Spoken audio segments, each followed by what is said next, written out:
Civil War and no partition, and what if Home Rule had actually passed and Ireland was still part of the UK?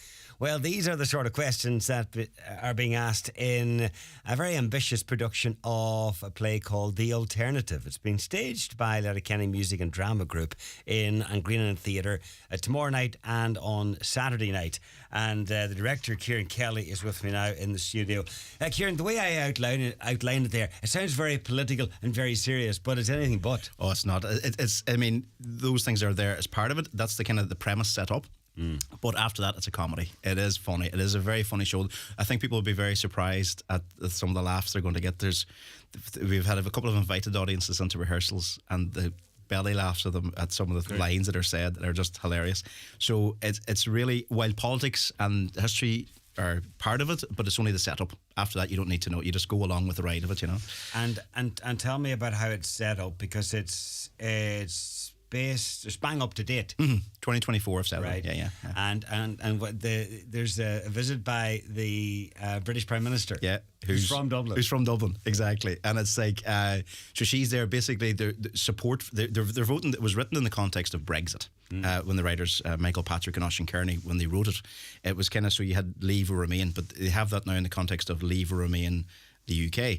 So she's coming over. The Leave campaign is gaining traction, so she comes to Dublin to try and win back Remain. She wants them to remain. So, but it's a live television debate, and she's going toe to toe with the Irish Parliamentary Party leader, and they're going back and forth. And the two of them, by the way, Elaine Gillespie and Aidan McGowan, is just fantastic. They're bouncing off each other fantastically. So she's trying to but things start to go wrong in the debate. Okay. With a live broadcast, things can go wrong. Hence, just like that. The comedy. So in a way, there's a sort of serious overtones, or there's a message behind it. But when things start to go wrong in the broadcast, that's when the funny elements come into it. Yes, exactly. Yeah. But underpinning it all, there's the threat of chaos in the streets, and she's over here to win over the voters and to get a vote for her. And amidst all that, there is this father-daughter story going on, and that's the heart of the story, and that's where people can relate to. Because if you don't get that whole thing, that's right. The human story is Grania has these. Everyone else refers to them as delusions or episodes. She has visions of alternate realities, including she can see our world. So she can see, and they're dismissers. They say, oh, she talks about this other place where she draws a bad Italian flag, or flag, whereas, and things like that are different. So her father, they basically just lost. The father has lost his wife, and she's just lost her mother a week before. So they're going through that as well. And that underpins the kind of the human aspect of the story. And that's what the two writers did brilliantly, is that they didn't just write a political comedy in the lines of, yes, Prime Minister or something like that. They wrote a human, heartful story too. And that's what really shines through as well. It's not today or yesterday that you started with Letterkenny Music and Drama Group. You've come across hundreds of plays and productions. But you picked this one, and you really love this one, and I can tell how enthusiastic you are, and you want people to come along and see it now. When you're hearing about it next week and the week after, you'll be going, well, I did tell you. This is what happens, and I was saying to you just before we come on air, it's like, I remember when we first did the 39 Steps in 2011, and we did it, and it was an ambitious play to do, and it was great to do it, but we were like trying to get people to go to see it, and they were like, I've never really heard of it, and it was a big push to get them in. You knew how good it was going to be. We were part of it. We thought, this is something special, you're going to love this, but it was a push to get people in. And then it was such a success, we brought it back a year later, and you couldn't get a ticket because word of mouth had spread. And that's the danger with doing a new play, where I understand, I know myself that it's not, I've never heard of that, will I like it?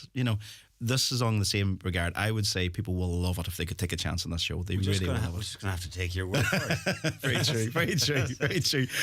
This started back in 2017. It was a theatre company in Dublin, actually. Yes. And they put out a call for, was it plays that reflect Ireland or echoes of Ireland? Fishamble Theatre. They had a kind of not so much a competition, but they basically sent out the memo to write. They wanted to produce a new play. And there was I think it was 370 submissions of it, and eventually they were whittled down to 200 and 150 and 10 and whatever, and eventually The Alternative was chosen as the play that best reflected the Ireland of that day, and it was first produced then in 2019 by Fishamble, and toured the country, went to Cork and Dublin and Belfast and all over. and went down brilliantly. Everywhere it went, it was just fantastic. And it just so happens that the two writers, there's a mutual friend, Patrick McBurty, who people will be aware of, an actor. He knows them, and I know him. And he told me about this play, and I thought, well, this just sounds brilliant. The premise sounds brilliant. So can you get me a script? So I first read it in March 2020, and I was like, from the very first page, I was like, this is what? You can't do that. What, really? And I thought, this is just fantastic. And I read the whole way through, and I says, right, this is what I'm doing next. Little did I know that 2 weeks later, COVID would change everything, and just everything shut down and everything went away and everything, you know. So it's taken me this long then to come back to it and say, right, now I want to do it. And it's always been at the back of my mind, it's so different to any other play I've ever seen or read, that I was like, and that's what I wanted to do. I wanted to push the boundaries and do something out there. So there was no danger of you forgetting about it, or saying, listen, I'm going to park that and move on and do something popular. It was the minute the dust settled, you were going to do it. This was always on the long finger to do, and I'm glad. And then just so happens, then it couldn't have kind of come at a better time with Stormont returning and everything in the news right now, that it's part of the conversation again. And you know, and the lads who wrote it, they're from the north, and they wrote it in the context as well with the centenaries of like the border and so on. So it's part of that with the writing, but it's still relevant now, and that's why I've said it. Originally, it was set in 2019 or thereabouts when it was first performed. But I just said, well, it's 2024 because nothing's really changed. It's still kind of relevant now. So, right. And even the fact that the debate, the live debate, is going out on BBC Dublin. Yes, it's set in BBC Dublin studios. These are some of the little things that the writers have done brilliantly that just subvert what you think you know. And like, I mean, there's a line about saying that thank God we abolished the licence fee. And he says that, he says, like, you ever paid it anyway? And I was like, well, that's very right now. How relevant can exactly, you know.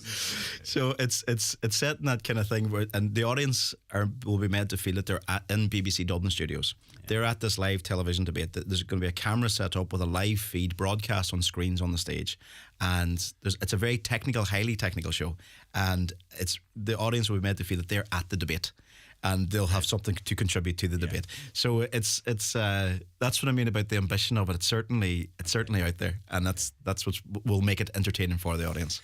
You mentioned a couple of the cast members there, Lane Gillespie and Iarla McGowan. Yep. So again, you've gathered up some fine acting talent. Fantastic. Put them through the mill. Yes, that's what I love doing. No, each of them are fantastic. I mean, Elaine, we all know she's been in so many shows with the group, and Iarla, before he went off to become a professional actor, he started along with Elaine in The Celtic Story, 2002. So it's great to have him back 22 years later and sharing the stage once again with Elaine. But then also that we've got Cathal Gallagher from Gweedore, and this is his first English language play. He's performed in the Airclan Gweedore for many productions, and he is so he's been used to performing as Gaeilge. So this has been for him, not a struggle. I wouldn't say a struggle for him, but different for him. And he's just fantastic as the producer. Then we have Laura Gleeson as Grania. Darren Winston is just fantastic. Darren, many people will know him. He plays the producer, does he? He plays the presenter of the show, and he has this smugness about him, and it's great. Not that presenters are smug, I don't know. Not at all. But he has that kind of thing about him. He's fantastic. And then we have Mary Lane as well, who's just fantastic. She's the kind of assistant producer on the show when she's getting her big chance to get to do the show. I don't want to give too much away. Okay. But that's the kind of thing. And then, like I said, things start to go wrong in different ways. That it's not a farce. So I don't think like the set isn't going to fall down. It's not like that. But just things don't go according to plan, and this everybody's tuned in to watch the show, and it doesn't go quite according to plan. In front of the camera and behind the camera. Yeah, pretty much. And it's by luck as well. Again, we're talking about relevance and so on.